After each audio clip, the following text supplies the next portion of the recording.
আচ্ছা, তো আমরা কিসের মধ্যে ছিলাম? আমরা বলছিলাম যে কি, যে ব্লিস পয়েন্ট থাকে, ব্লিস পয়েন্টের উপরে যদি চলে যায় তখন আবার আহ, ইন্ডি- উপরের দিকে গেলেও ইউটিলিটি বাড়ে না, উল্টা কমে। হ্যাঁ, মানে এক কথা হচ্ছে যখন আমাদের এরকম হয় তখন উল্টা কেস হয়ে যায়। আচ্ছা, তো এই জন্য হচ্ছে এ, আমরা কি করি না, এই যে আমাদের ভারসাম্য শর্ত হচ্ছে নিরপেক্ষ রেখা কনভেক্স হতে হবে। কনভেক্স দ্যাটস মিন উত্তল হতে হবে, উত্তল হতে হবে, এরকম হতে হবে। অর্থাৎ এই যে আমার যে নিরপেক্ষ রেখা ইনডিফারেন্স কার্ভের সেকেন্ড ডেরিভেটিভ অবশ্যই পজিটিভ হতে হবে।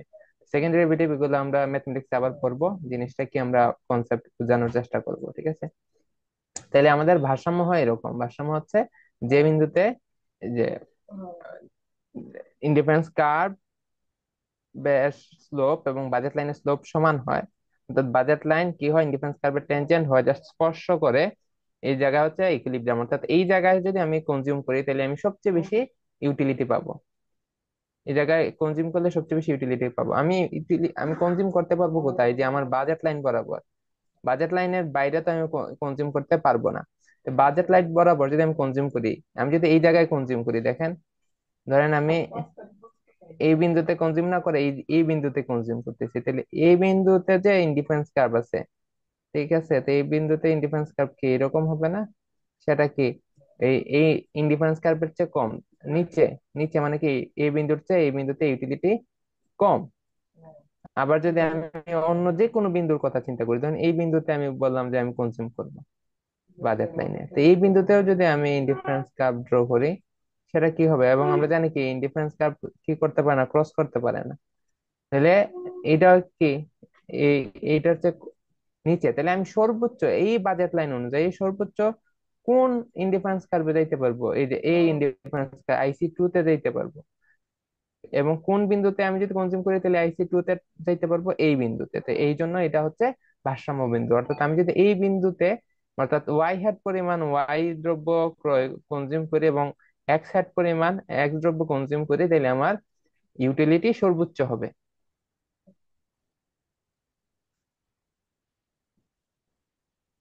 ঠিক আছে, বুঝতে পারছি?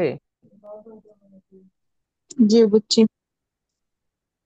ঠিক আছে, তো এইটাই হচ্ছে আমাদের মেইন কনসেপ্ট আর কি। তো আমরা এখন এই জায়গা থেকে আমরা ম্যাথমেটিক্যালি করে ফেলবো নাকি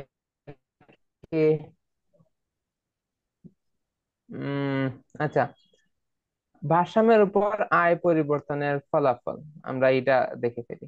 তাহলে আজকে আমরা এটা দেখে শেষ করে ফেলবো। ধরেন আমার এই যে এই জায়গায় হচ্ছে আমার ইন্ডিপেন্ডেন্ট, আমার ভারসাম্য আছে। এখন আমরা বলছি কি, যদি আয়ের পরিবর্তন হয় তাহলে ভারসাম্যের কিরূপ পরিবর্তন হবে। এখন দেখেন, আয় যদি বাড়ে, তাহলে আমরা দেখছিলাম কি, আয় যদি বাড়ে তাহলে বাজেট লাইন ডান দিকে স্থানান্তরিত হয় না?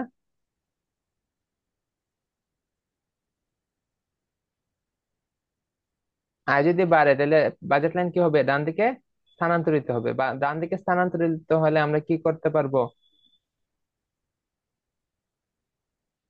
আগের চেয়ে হায়ার ইনডিফারেন্স কার্ভে মুভ করতে পারবো। পারবো না?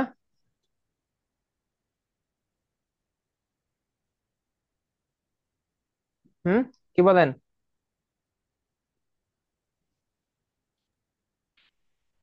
বুঝি নাই, আবার হ্যালো, বললেন। আমরা বলছি, ধরেন, আচ্ছা এখানে না, আমি আরেক জায়গাতে কি করি, ধরেন এই আমার বাজেট লাইন ছিল, হ্যাঁ, তো এই বাজেট লাইন অনুযায়ী আমার ইনডিফারেন্স, এইটা ছিল আমার ভারসাম্য বিন্দু। অর্থাৎ এইখানে ইনডিফারেন্স কার্ভ এবং বাজেট লাইন কি হয়েছে, টেনজেন্ট হয়েছে। হ্যাঁ, এতটুক এক্স এবং এতটুক ওয়াই যদি আমি কনজিউম করি, তাহলে আমার ইউটিলিটি ম্যাক্সিমাইজ হয়। এখন যদি আমার ইনকাম যদি বেড়ে যায়, কি হয়, ইনকাম যদি বেড়ে বেড়ে যায়, তাহলে আমরা দেখছিলাম কি ইনকাম বাড়লে বাজেট লাইন কি হয়,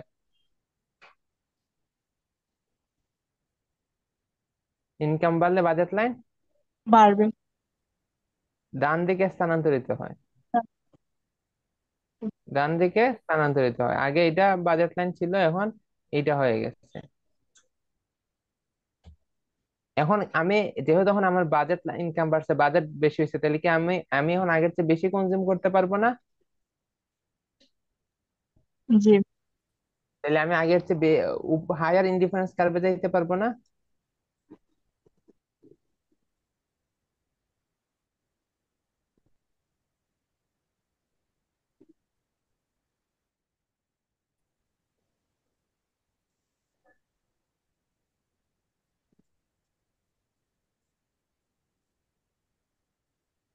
তাহলে দেখেন,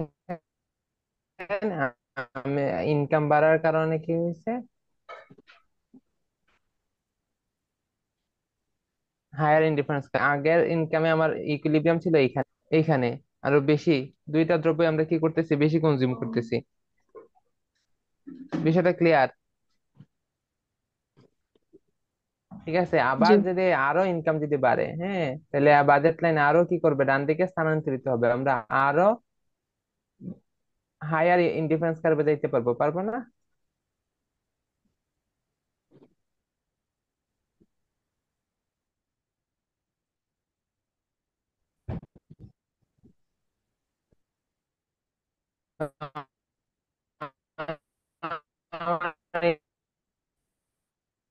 ডিফারেন্স আমার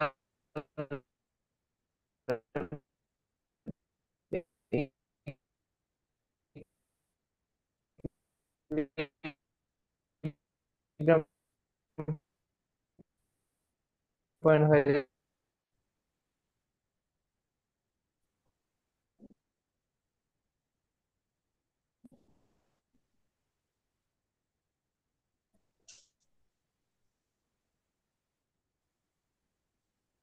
আচ্ছা, তো আমরা যদি ইনকাম বাড়াইতে থাকি, ইনকাম যদি বাড়তে থাকে, তাহলে আমরা দেখছি কি আমরা হায়ার ইনডিফারেন্স কার্ভে যাইতে পারবো, এবং হায়ার ইনডিফারেন্স কার্ভে গেলে আমরা নতুন নতুন ইকুইলিব্রিয়াম পয়েন্ট পাবো। তো এই ইকুইলিব্রিয়াম পয়েন্ট গুলাকে যদি আমরা কানেক্ট করি, তাহলে আমরা যে কার্ভ পাই সেটাকে বলা হয় ইনকাম কনজাম্পশন কার্ভ, অর্থাৎ ইনকামের সাপেক্ষে কনজাম্পশনের যে রিলেশন সেটা দেখায়। ঠিক আছে, তো আমরা আজকে এই পর্যন্ত থাকি। আমরা আগামী আমাদের তো ওই যে আজকে তো সোমবার, বুধবারে পরবর্তী ক্লাস আছে না, তখন আমরা দেখবো যে সবসময় কি হয় না, ইনকাম বাড়লেই দুইটা গুডসই বাড়ে না, অনেক ক্ষেত্রে কি হয়, ইনকাম বাড়লে একটা গুডসের কনজাম্পশন আরো কমে যায়, এমনও হইতে পারে। তো কখন এই ধরনের, কখন কি কি ধরনের ফলাফল আসবে, ইনকাম বাড়লে কখন কোন গুডসের কনজাম্পশন বাড়বে, কখন গুডসের কনজাম্পশন কমবে, এগুলা নিয়ে আমরা আগামী দিন আলোচনা করবো। আজকে আমরা এই পর্যন্তই থাকি।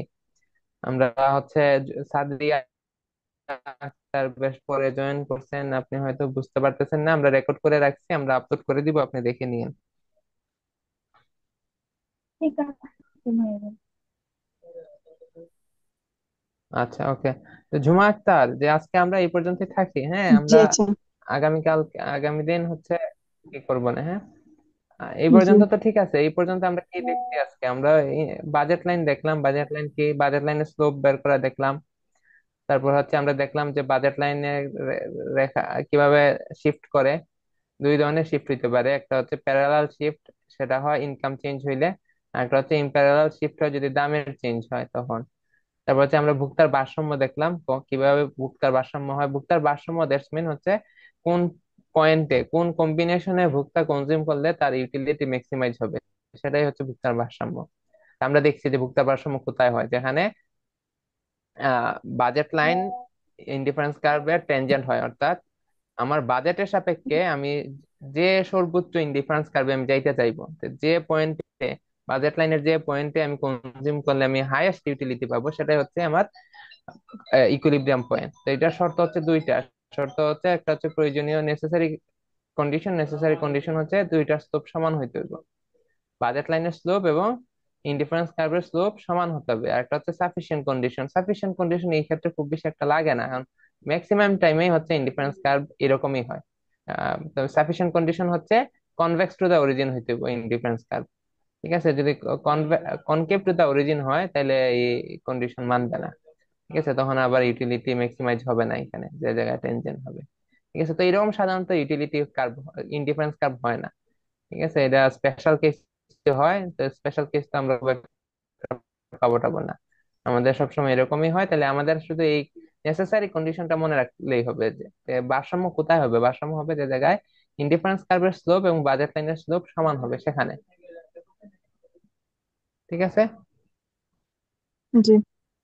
জি, তাহলে আজকের মতো এই পর্যন্তই। সবাই ভালো থাকেন, সুস্থ থাকেন, আল্লাহ হাফেজ। জি। আসসালামু আলাইকুম। ওয়ালাইকুম আসসালাম।